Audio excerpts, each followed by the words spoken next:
Hello. Okay, so the book we're going to read right now is Chester the Brave.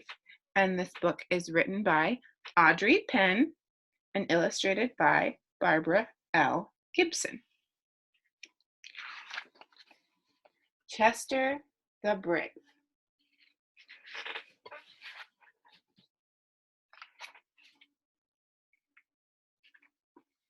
Chester Raccoon sat snuggled in his mother's lap. The last golden rays of sundown shone through their tree hole, and his younger brother Ronnie lay curled up fast asleep on the far side of their hollow. "This is my very best time," Chester told his mother, lifting his eyes to hers. "This is my very best time, too," she told him sweetly. "Do you still want me to tell you about the little robin?" "Yes, please." "Well," Mrs. Raccoon began her story, "he stepped up to the edge of his nest, bent his little legs, lifted his tiny wings, and said, 'I can't! I'm too afraid,' and hopped back into the safety of his nest." "He was too afraid to fly?" asked Chester. "Yes, he was," answered Mrs. Raccoon.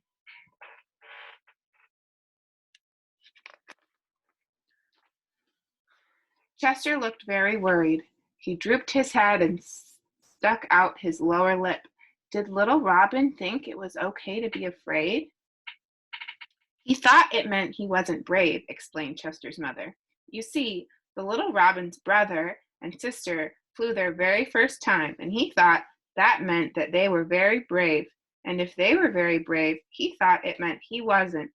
Chester appeared very upset. "Was he right?" he asked his mother.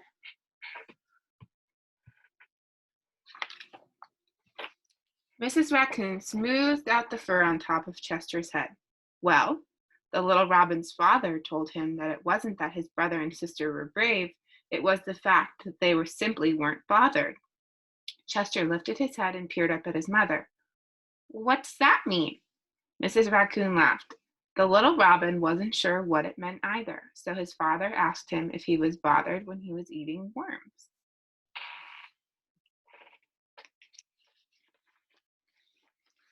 "Oh, yuck!" shrieked Chester. "That's disgusting. What did he say?"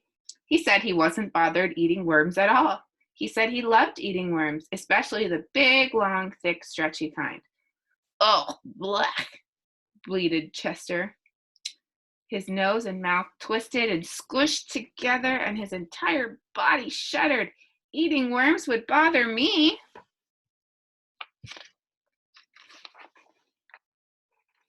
Mrs. Raccoon nodded.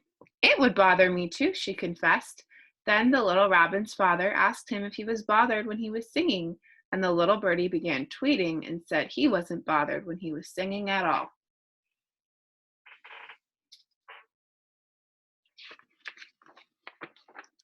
"Singing is a lot better than eating worms," grimaced Chester. "I agree," said Mrs. Raccoon. Then the little bird's father told him that being brave wasn't about flying when he wasn't bothered to fly.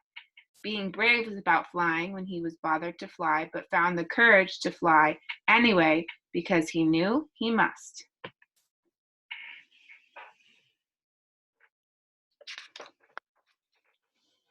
Then his father asked him if he was bothered when he was reciting his flying lessons in front of all the other little birdies who nested in our tree. The poor little robin got all aflutter. He hopped up and down and flapped his wings just like he did the time the skunk sprayed our tree from down below. The little robin said that reciting his lessons in front of all the other little birds was the worst thing he had ever had to do in his whole life. Suddenly, Chester began to tremble, and he nestled deeper into his mother's soft, comforting arms. "What's the matter?" his mother asked. "Reciting lessons in front of other animals at Owl Teacher's School is the worst thing I have ever done in my whole life, too," he whispered. "Is that so?" asked Mrs. Raccoon. She gave Chester a reassuring hug and then took his tiny hand in hers and gently kissed the center of his palm. "Shall I tell you what happened to the little robin, or would you rather jump on top of Ronnie and wake him up for school?" Chester giggled. I want to know what happened to the robin.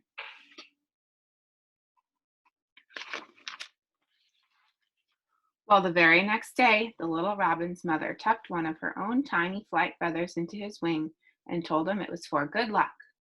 So even though he was still bothered about reciting his lessons, the tiny bird stood in front of all the other birdies in our tree and twittered, I lift my head to the clouds, I push off with my feet, I flap my wings, and I let the gentle breeze take me for a ride. Gulp.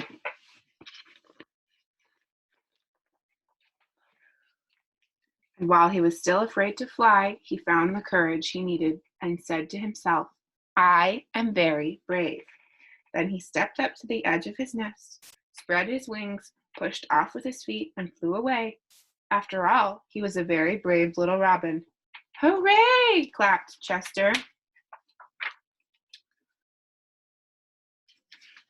Do you know what I think being brave is? Asked Mrs. Raccoon. Chester shook his head. I think being brave is about three little words. Think, tell, do. If you think you can't, tell yourself you can, and do it. Mrs. Raccoon lifted Chester's hand. Can you see my kiss in your palm? Chester laughed. No. Well, you know it's there, and it's for luck, just like the robin's little feather. Chester jumped off his mother's lap, bent his knees, opened his arms, and yelled, I am very brave. Then he ran to the other side of the hollow and with a flying leap landed on top of his brother. Wake up, Ronnie. It's time for school. Chester the Brave has a speech to make.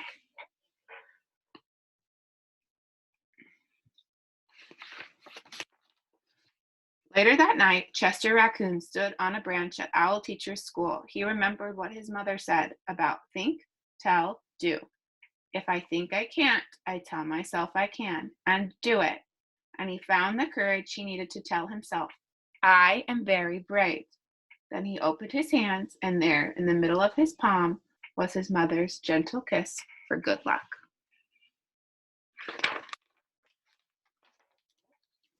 And even though Chester was still the teeniest bit afraid, he recited his lessons in front of all the other animals. After all, Chester is a very brave little raccoon.